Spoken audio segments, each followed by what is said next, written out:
Hello guys, welcome to the hood. So after natin magpa-pro license ay tayo naman ay nag-apply sa Joyride. So ito yung una nating biyahe sa Joyride. So ito, nag-aantay ako ng unang booking at meron na siyang pumasok. 3 PM na. So ito, chinecheck natin yung booking natin pupuntahan mula Valenzuela patungo South Caloocan. So 91 pesos lamang siya. Tayo ay pupunta na sa ating first pick up sa una nating pasahero. Tara.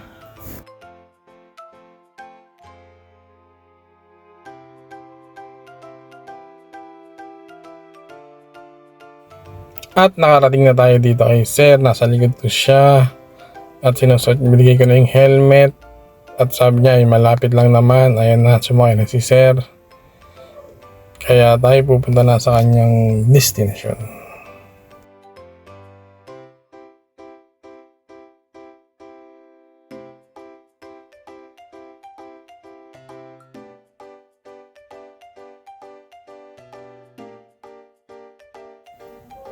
At nakarating na tayo sa destination ni Sir. So ibababa na natin siya. Nagbigay siya ng 100 pesos. Keep the change daw. Meron tayong tip na 9 pesos. Salamat po, sir. At papunta na tayo sa second booking natin. Malapit lang din siya. Wala sa Caloocan, papuntang Grand Central. At ito ay bibigyan na natin siya ng shower cap at yung kanyang helmet.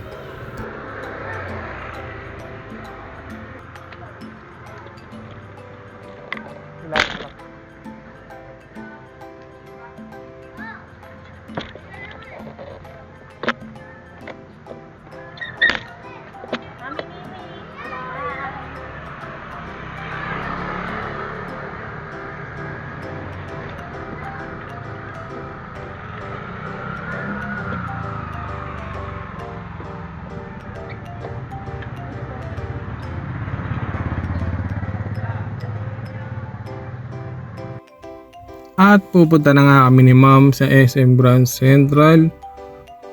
Nasa 61 pesos lang ang kanyang fare mula rito sa Malabon papuntang Monumento. So nandito na agad kami. Paalam lang tayo sa guard na idadrop lang natin si ma'am. So cashless to, wala tayong makukuhang pera. At ito na nga si ma'am, bumaba na siya. Hinubad niya na ang kanyang helmet.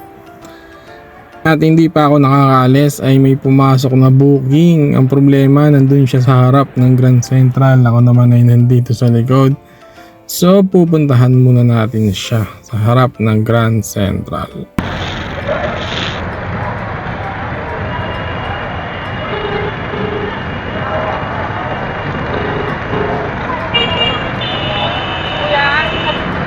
Ito.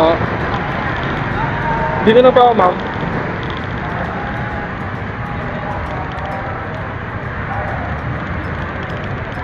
At sa puntong ito ay naipagkwentuhan pa si ma'am sa kanyang kasama na parang hindi ako nag-e-exist sa kanyang harapan. So maririnig natin siya at buti naman at naalala niya, nandito lang ako. Kalimutan ko sa kanya pala ko doon, nakakapagyo pa.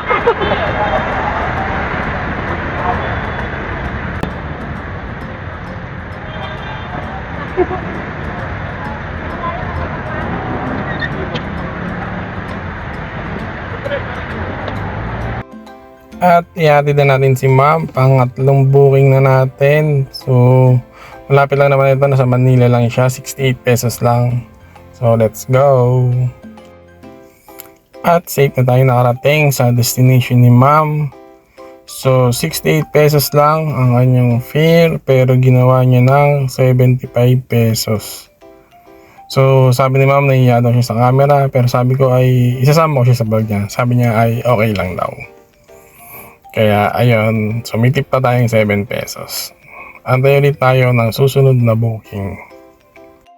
At hindi naman tayo nakalayo, mga 5 minutes lang tayo nag-antay ay meron na namang susunod na booking pabalik ng Valenzuela.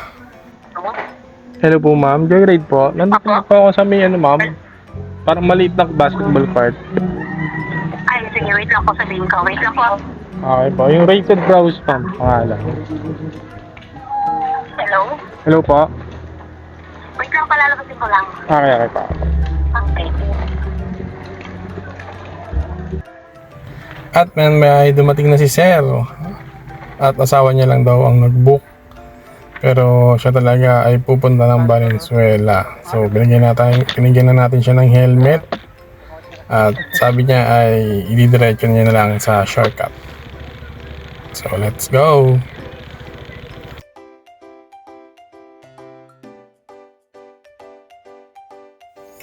At nakarating na kami dito sa Valenzuela. 102 pesos ang kanyang fare.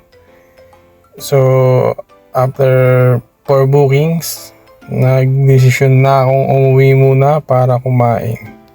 At babalik na lang tayo mamaya since nandito na rin tayo sa Valenzuela. 8:30 PM ay bumalik ako sa pagbiyahe at nakakuha naman ako agad ng booking. Ito si Sir. Ang una kong booking, ang problema ay siya ay nakachinelas. Kaya sabi ko sa kanya ay pwede siyang magsapatos. Sabi niya ay hindi na. Lagi daw siyang nagjo-joyride ng nakachinelas.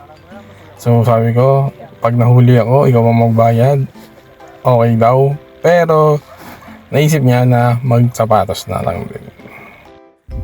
At sa puntong ito ay nakasapatos na si Sir. Para daw sigurado at wala na siyang bayaran. So sabi ko kay Sir ay mukha siyang rapper. At pupunta na kami sa Manila. 180 pesos ang fare niya. So tara, let's go. At dito sa puntong to nakita ni Sir na mayroon akong camera at nagpakit na rin siya. Sabi niya yun pala ay totoo pala siyang rapper. At sinabi niya na meron na rin siyang mga music sa Spotify. Ang pangalan niya ay YG. So yun, nakakatawa lang. Isa pala si Sir na aspiring rapper. Pali sa nakita ko na astahan ni Sir, para maangas talaga siya, malakas ang dating. Talagang parang rapper, parang siyang si Hail Mary or Shanty. So ispatan natin yung kanyang mga music. Ang pangalan niya ay YG. At yun nga, at nakarating din kami sa pupuntahan ni Sir. Ang haba ng kwentuhan namin. So pupunta pala siya sa director ng kanyang music video. Spotify ba yan? Yung ano mo? Spotify. Teka mamaya. Sound trip. Sound trip mo mamaya. Pakinggan mo yan. Igas ko na lang yan. At yun nga sinabi ni Sir na mag-Gcash na lang daw siya dahil wala daw siyang barya. So sabi ko, sige, okay lang. Pwede siya magdagdag ng cash out. Pero kung wala ay okay lang din. So binigay ko na yung number ko. So nakalimang booking lang tayo ngayong araw. Try ulit natin sa iba pang araw.